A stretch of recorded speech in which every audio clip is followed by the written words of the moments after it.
माझ्या वहिनींनी हे आळीव बनवले.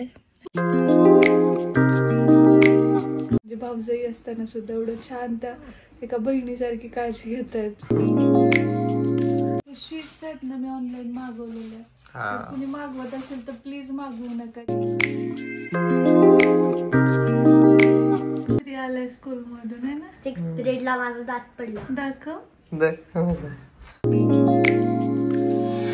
आज 7वी दिवशी गुळाची पोळी खायची असते. मी ज्या काय आपल्या उपलब्ध होणारे जे व्हेजिटेबल आहेत ना, आपले गाजर, ग्रीन पीस वगैरे, ते ह्या सगळ्या गोष्टी मी टाकून घेतो.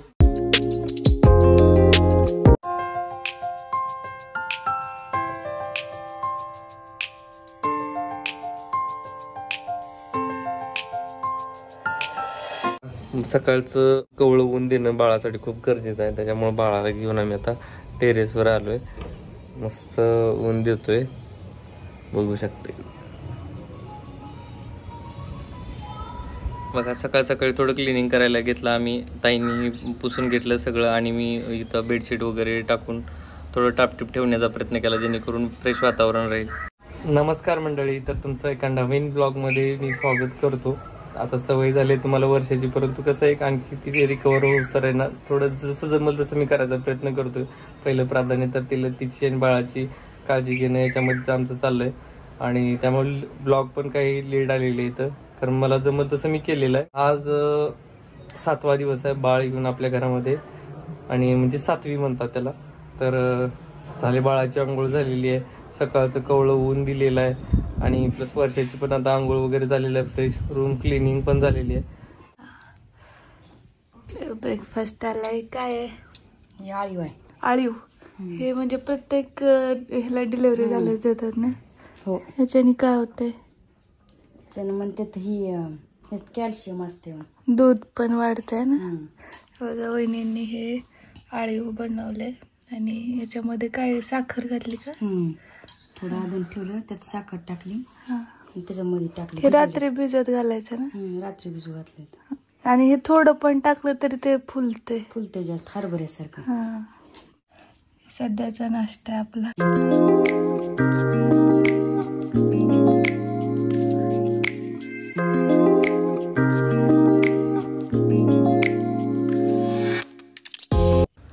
इथे सर्वांना मदत म्हणून स्वयंपाकात मी थोडंसं इनिशिएटिव्ह घ्यायचा प्रयत्न केला, आणि काय मेनू बनवलाय ते पुढे बघा. सकाळ झाली की पहिल्यांदा मुलाचा टिफिन द्यायचा, नवऱ्याचा टिफिन द्यायचा. त्यात प्रत्येकाला वेगळं काहीतरी आवडतं, प्रत्येकाचा प्रिफरन्स वेगळा असतो, चॉईस वेगळी, आणि त्यामध्ये मग आपल्याला मुलांचं पोषण व्हावं, सगळ्याला ते आवडावं, टेस्ट वाईज पण छान व्हावं असं वाटत असतं. आणि त्याच्यामध्ये मी यांना रात्रीच म्हटलेलं की मला थोडंसं अस्वस्थ वाटतंय किंवा त्रास होतोय, तर ते बोलले की तू निवांत राहा, मी एक छानशी डिश बनवतो. स्त्रीच्या टिफिनसाठी पण एकदम फिट, आणि नवऱ्याच्या टिफिनसाठी सुद्धा एकदम परफेक्ट अशी रेसिपी त्यांनी निवडली आहे. ती म्हणजे पुलाव बनवणार आहेत ते, आणि मला पण आजारी असल्यामुळे डायजेस्ट व्हायला जरा हलकं फुलकं बट टेस्टी असं, आणि ते पण पोषक घटक आहे त्याच्यामध्ये. तर आज बनवणार आहे मी स्पेशली व्हेज पुलाव. कधी यांनी काही बनवलं ना तर ते छानच बनवतात, आणि सगळ्यांचं कौतुक कमवणं हे तर असतंच त्यांचं, कारण मला आवड आहे कुकिंग मध्ये, त्यामुळे ते नेहमी तयार असतात. पण कधी कामामुळे होत नाही, पण आज करतात. तर चला, आज स्पेशल आजची डिश आहे, तर तुम्हाला दाखवतो थोडंफार. ठेवलेत सगळे काढून ठेवलेले आहेत. तर चला, रात्रीपासून साहेबांनी तयारी केली, बघू. झटपट बी होईल आणि सगळे पोषक घटक मिळतील म्हणून. चला आता पुढे कंटिन्यू करतो, मी तुम्हाला रेसिपी पण दाखवतो.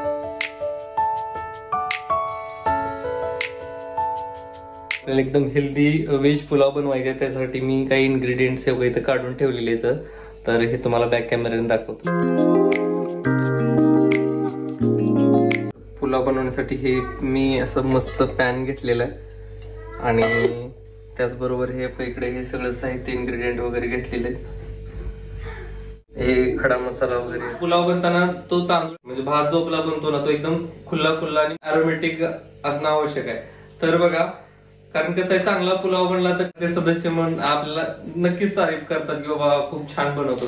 तर मला आवड आहे त्यामुळे मी बनवतोय आणि त्यासाठी मी चॉईस केलेला आहे दावतचा हा लॉंग ग्रेनचा जो राईस आहे ना तर तो. तर चला आता आपण स्टार्ट करूया.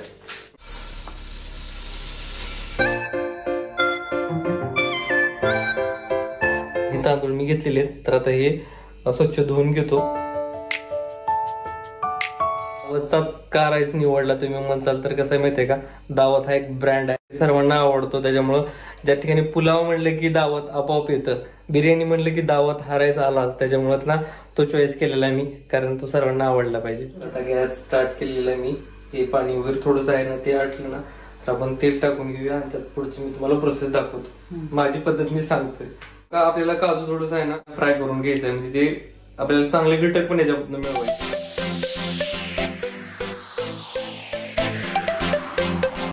मस्त बनते. पण पुलाव म्हणले खडा मसाला आला तर त्याच्यामध्ये आपण हे तेजपत्ता, दालचिनी वगैरे आहे ना ते आपण टाकू.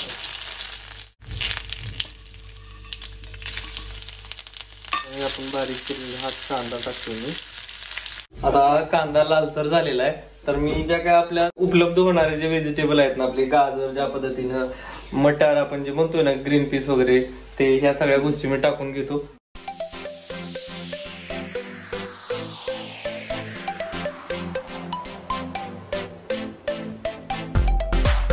व्हेजिटेबल्स वगैरे आहेत ना मी आतमध्ये टाकलेले आहेत. मस्त स्मेल सुटलाय आता.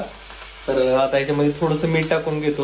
वगैरे मऊ झालेले आहेत मिठामुळं, पाणी सुटलेलं आहे. तर आता आपण याच्यामध्ये आहेत ना पाणी टाकून घेऊया. इथं उकळल्या वगैरे टाकून तर आता त्याच्यात आपण हा दावत राईस टाकूया.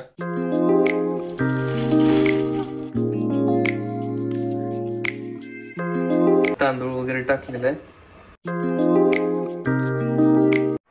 झाकून घेतो म्हणजे लवकरात लवकर आपला पुलाव रेडी होईल, तिला टिफिनला होईल. वर्षाला तर मला प्रत्येक रेसिपी आवडतेच बरं का. तुम्ही बघताय प्रत्येक ब्लॉग मध्ये की ज्यावेळेस मी बनवतो त्यावेळेस मन लावून बनवतो. आपला पुलाव बनेल तोपर्यंत मी माझे काम करून घेतो. वर्षामध्ये स्मेल तर खूप भारी यायला लागलाय. रेडी होतोय. हो, मी एकदम खुल्ला खुल्ला होणार आहे. ते लॉंग आहे हा तांदूळ, अजून शिजायचा बाकी आहे. हा फुलायला लागलाय.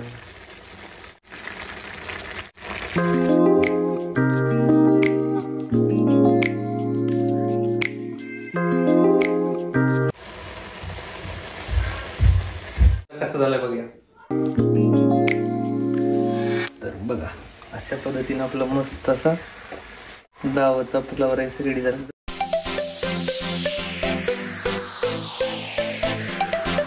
रेडी झालाय आता दावत पुलाव आपला.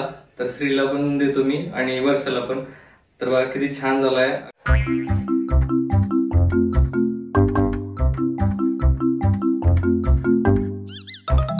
मस्त रेडी झालाय व्हेज पुलाव. तर बघू शकता तुम्ही याचं टेक्स्चर वगैरे कसं आलंय. मस्त एकदम. एवढं लॉंग ग्रेन्स म्हणजे एवढं मस्त लांबडा आहे ना तांदूळ. आणि वर्षाला ऍक्च्युली हे लांब तांदूळच आवडतो. दावत हा ब्रँडच आहे त्यामुळे मी म्हटलं, मला कालच कल्पना होती की बाबा आपल्याला पुलाव बनवायचा, त्यामुळे मी दावतचा घेऊन आलो. तर बघा मस्त. आता ही श्रीला आणि वर्षाला सर्व करूया. काय त्यांच्या काय प्रतिक्रिया ते पण घेऊया. आणि तुम्हाला कसं वाटलं ते पण कमेंट करून नक्की कळवा. तर बघूया ती काय म्हणते, तिच्या प्रतिक्रिया काय असणार. चला कसं झालंय बघूया. दिसायला तर खूपच छान दिसत. टेम्पटिंग आहे. पुदिना वगैरे, बापरे, बायकोला आवडलं पाहिजे. खूप सुंदर, अप्रतिम. थँक्यू. मला तरी हा जो दावतचा राईस आहे तो खूप आवडलाय. आणि खरं सांगू का, यांनी जेव्हा पण कधी काय बनवतील अगदी मन लावून बनवतात. आणि मला आता हे खायची क्रेविंग व्हायला, पण तरी सुद्धा जेव्हा पण ते काही बनवतात, इव्हन माझ्या घरी असू देत किंवा लांब जाण्यात असू देत किंवा आमच्या फ्रेंड सर्कलमध्ये, नेहमी तारीफच मिळतं त्यांना की सगळेच तोंड भरून कौतुक करत असतात, कारण ते बनवतात तितकं छान. सो ही गोष्ट मला तरी त्यांची खूप आवडते. आणि थोडक्यात एवढंच सांगेन की सही चुनोगे तो फर्क दिखेगा, दावत चुनोगे तो फर्क दिखेगा. सांग कसं झालंय बाळा. आवडला. कसं आवडलं का? लय भारी. केस केस धुतलेत आज 7वी आहे त्यामुळे. आणि खूप छान नाव घातलं वहिनीने मला. शिवाय पूर्ण म्हणजे हॉस्पिटलमध्ये जसं क्लीन करायचं ना तिथं स्टाफ वगैरे तशा पद्धतीने सगळं स्वच्छ करून घेतलं त्यांनी. आणि आता त्या आंघोळ करतात. आणि सकाळी नाश्त्यामध्ये पण म्हणजे जे असतं ना की अळीवाची खीर, त्यानंतर अंडे किंवा अजून दूध वाढण्यासाठीच्या गोष्टी, तर डिंक, अशा बऱ्याच गोष्टी चालू आहेत. आणि आज 7वी दिवशी गुळाची पोळी खायची असते. आणि त्यासोबतच दुसरी एक गोष्ट असते ती म्हणजे हे 7वीलाच काय बनवतात, सुंठवडा. तर त्याविषयी आई किंवा वहिनी तुम्हाला सांगतील जास्त व्यवस्थित. तर आता केस अगोदर सुकवून घेते कारण परत बाळाला सर्दी होऊ शकते. तुझी तब्येत कशी आहे सांगा अगोदर, कारण सर्वांच्या कमेंट आहेत की तब्येत कशी आहे. रिकव्हरी होतीये खरं, थोडासा त्रास आता स्टिचेस असल्यामुळे होणार, पण बाळाकडे बघितल्यास कमी वाटत. आणि 10 दिवसानंतर आपल्याला टाके काढायला जायचं. आणखी टाके वगैरे काढलेले नाहीयेत. आणि थोडस बरेच इश्यू असतात की दूध येण्याचे वगैरे, तर त्या सगळ्या आणि झोप तर बिलकुलच मिळत नाही बरं का. त्या फेज मधून जाताना खरं खूप पेनफुल वाटतं, पण परत बाळाकडे बघितलं की ते आपण सहन करतो. आणि या ह्याच्यामध्ये मला सगळ्यात जास्त म्हणजे आई तर आई करतेच सगळ्या गोष्टी, प्रत्येकीची आई सगळ्याच गोष्टी आपल्या मुलीसाठी करत असते तिच्या शक्तीच्या पुढे जाऊन. परंतु वहिनी असताना सुद्धा म्हणजे भावजाई असताना सुद्धा एवढं छान त्या एका बहिणीसारखी काळजी घेतात. खूप भारी वाटतं मला. आणि त्यामुळे आमच्या दोघीचं रिलेशन खूप घट्ट होतंय. खरं तर तिच्यामुळे काही प्रत्येक घरात खटके वगैरे उडत असतात, पण आमच्यात सगळे एकदम सोफिस्टिकेटेड, स्ट्रेट फॉरवर्ड आहेत. त्यामुळे तसं खूपदा होत नाही, पण क्वचित कधी काही गैरसमज वगैरे झालेले असतील तर तिच्यामुळे आम्ही खूप जवळ आलो. नाते खूप क्लोज आले आहे की नाही. खूप म्हणजे ताईंनी एवढं म्हणजे वर्षासाठी केलं तर शब्दात सांगू शकत नाही की नाही. बहिणीसारखंच ना. हो ना, कारण एखादी बहीण सुद्धा कंटाळा करेल की नाही. तर चला आता पुढे जो काही ब्लॉग असेल, सुंटवडा वगैरे काय असेल ना, तर तुमच्याशी अपडेट राहतील है की नाही. जर म्हणजे बाळाला पण थोडस त्रास करायचा आहे, तर बाळाला पण आज हॉस्पिटलमध्ये घेऊन जायचं थोडस. आज करणं नाही झालं तर हे म्हटलं की मी डिंक लाडू आणतो, परत आपण नंतर करू मानासाठी आज असतो. तर चला तर छान छान गोष्टी काय काय अपडेट्स आहेत त्या तुमच्यासोबत घेऊन येत राहू आहे की नाही. तर पुढे ब्लॉग कंटिन्यू पहा. तर बघू शकता बाळ घरी आल्यानंतर आहे ना, ज्या काही पारंपरिक विधी आहेत सगळ्या गोष्टी करायचा आमचा प्रयत्न चालू आहे. आणि आज 7वी असल्यामुळे ना असं म्हणले की बाबा आज गुळाची पोळी वगैरे बाळातणीला द्यावी लागते. बऱ्याच गोष्टी येतात, डिंक असेल म्हणजे ते साखर डिंक टाकून वितळवून असताना ते आहे, किंवा मग ते आळीव आहे, आणि बऱ्याच गोष्टी येतात बरं का. आणि त्या द्यायचं चालू आहे. आणि त्यात आज 7वी असल्यामुळे गुळाची पोळी बनवायची होती, तर ताईंनी ती बनवायला घेतली. तर बघा माझ्या सख्या बहिणी काही अडीअडचणीमुळे, त्यांच्या वैयक्तिक अडचणीमुळे येऊ शकल्या नाहीत. आणि त्याविषयी मी स्वतंत्र ब्लॉग घेऊन येणार आहे, किंवा कारण बरेच जणांचे प्रश्न आहेत की दादा तुमची फॅमिली अजूनपर्यंत कुणी आलेलं नाही, आई आली नाही वगैरे. या गोष्टी मी नक्कीच पुढच्या 1-2 दिवसामध्ये तुमच्याशी शेअर करतो डिटेलमध्ये. तर इथं किती प्रेमाने बनवतात बघा.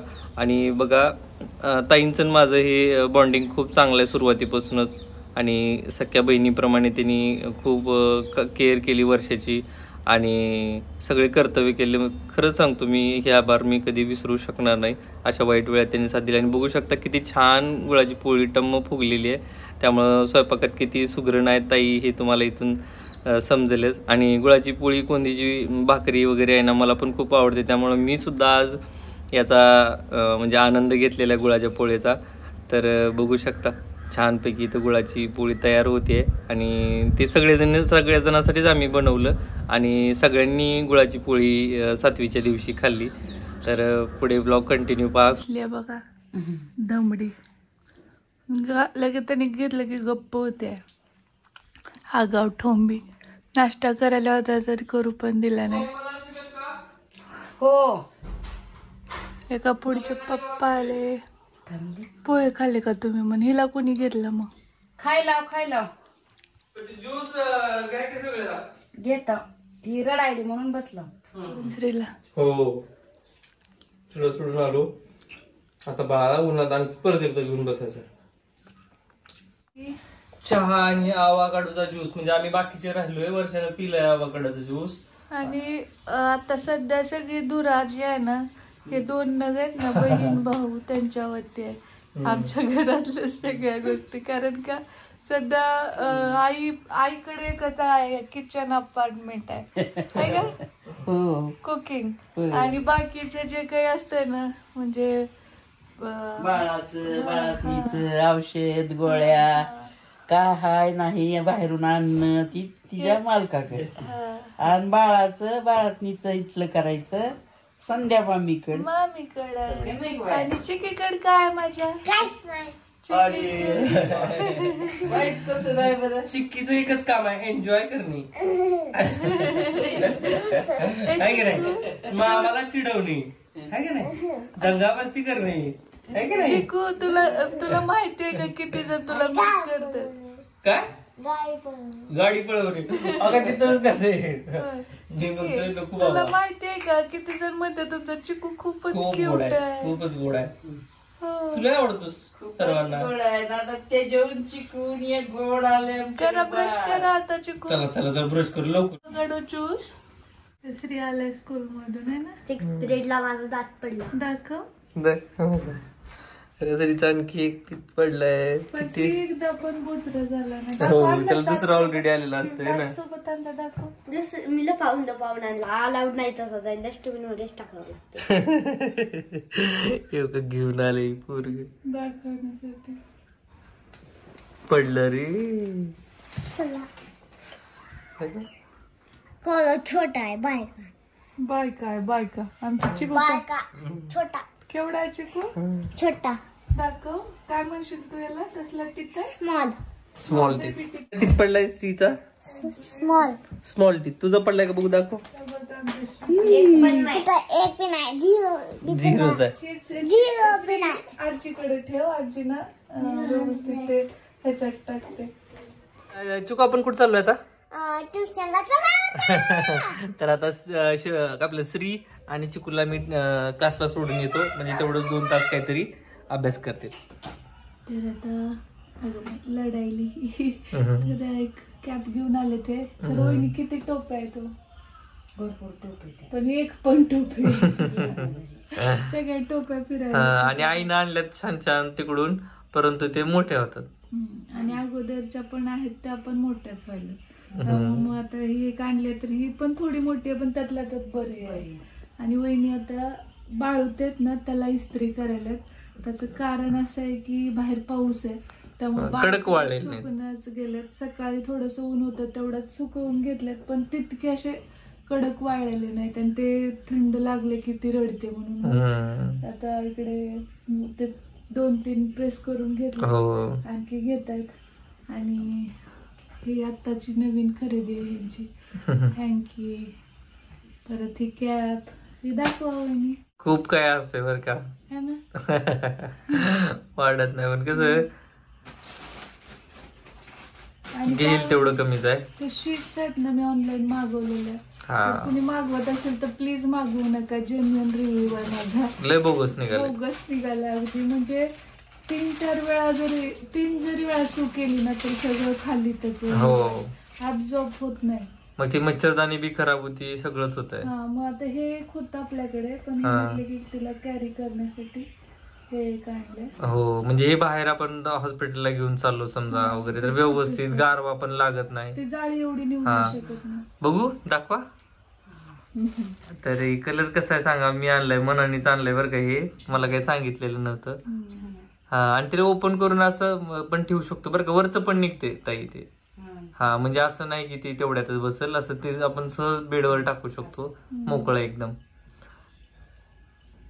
तर हे बरं आहे कॅरी वगैरे करायला, म्हणून मी आणलं. म्हणजे ते उन्हात पण सुकवता येतं. कारण उद्याच हॉस्पिटलला घेऊन जायचंय बघा, बेबीला पण आणि वर्षाला पण, त्यामुळे मग सोपं जाईल. छान आहे ना. कलर कसा आहे. आणि ही 2 लोड आहेत बर का. कारण कसं गरज होते ना, कारण अगोदरचे आमचे ते मग जसं सांगितलं त्याची सगळी सुसू हे व्हायला लागली. आणि कलर पण एकदम कसं हे आहे. मागचा लेअर खूप मजबूत आहे. हा म्हणजे असं स्वतः समोर बघून आणलं ना. हो ना, क्वालिटी लक्षात येते. त्याच्यावर टाकू शकतो आपण आणि त्याच्यानंतर मग वरी ही करू शकतो बाळूत. आणि मग ती घेऊन गेलं ना, ते खालचं पण ओलं होत नाही. तेच की. कितीला मिळाले हे 180 ला मिळालं. मग माझ्या महाग पडलं. मी आणि क्वालिटी पण खराब आहे. 280 ला एक पडलं मला. दोन मी ऑनलाईन मागवले होते. तुम्ही नव्हते ना, मग बाहेर जाऊन खरेदी शक्य बी नव्हतं त्यावेळेस आणि इमर्जन्सी होती. काय जर अडचण आली तर तेवढं तरी मागवून मागवलं होतं. पण काय ते चला काम चालू आहे तसं इमर्जन्सीला, पण हे भारी आहे. हो आता टेन्शन मिटलं. आणि स्त्रीच्या वेळेसची एक शीट आहे, तर ती पण वापरात काढू आपण उद्या ना. ऊनच नाही असा प्रॉब्लेम आहे. आणि मला कॅरी करायचं ह्यांच्या वहिनीचंच काम आहे. कारण मला नुसतं पण चालता येत नाही, त्यामुळे त्या व्यवस्थित असं घेऊन. सीझर असल्यामुळे ते हे करता येत नाही, कारण ते लागतं की लगेच. आणि आई खाली मुलांचं बघते, चिक्कू आणि श्रीचं. आईला वरती यायला तेवढं होत नाही, म्हणजे कसं खाली वरी तेवढं जमत नाही पायामुळं. त्यामुळे दिवसात 2-3दा येऊन जाते तशी, पण असं प्रॉपर इतकं नाही ना. जेवणाचं वगैरे पण बघते ती. आणि वहिनी सगळं माझं जे काही असेल, ढीचं असेल, रात्री तिनं उठली तर औषध गोष्टी सगळं तिचं बघतात. खूप म्हणजे बाहेरचं सगळं साहित्य हे आणतच संपत नाही बरं का. म्हणजे मला स्त्रीच्या वेळेस एवढा असं कधी लोड आला नाही. आता नव्हतो पण ते मॅनेज केलेलं. हो. आणि एवढं असतंय प्रत्येक ह्या वेळेस डिलिव्हरीच्या वेळेस मी होतो, त्यामुळे सगळे अनुभव आले. खूप धावपळ होती. रात्री कसं जागरण असतं बापरे. खरं सांगतो तुम्हाला, बिलकुल झोप होत नाही. आता ज्यांना अनुभव आहे ते माहितच असेल. 2 तास पण प्रॉपर झोपत नाही. बिलकुल नाही. आणि मग कसं तिला ते हे असल्यामुळं सीझर तिला पण लवकर उठता येत नाही, त्यामुळं आमच्या ताई किंवा आम्ही उठून आहे ना, हे इकडे असतं आणि वहिनी मी इथं असतो. आणि मी चिकू आणि श्री इथं असतो. मग पाणी गरम लागलं असेल ते देतो. कारण या स्टेजमध्ये ती एक तर तिची झोप होत नाही, मग आम्हाला थोडीफार मदत करावीच लागते. घाम यायला आणि बाहेर पाऊस सुरू आहे, काय कॉम्बिनेशन. हो. तर कसा वाटला आजचा ब्लॉग कमेंट करून नक्की सांगा. भेटूया नेक्स्ट ब्लॉग मध्ये. तोपर्यंत जय हिंद, जय महाराष्ट्र, जय जिजाऊ, जय शिवराय.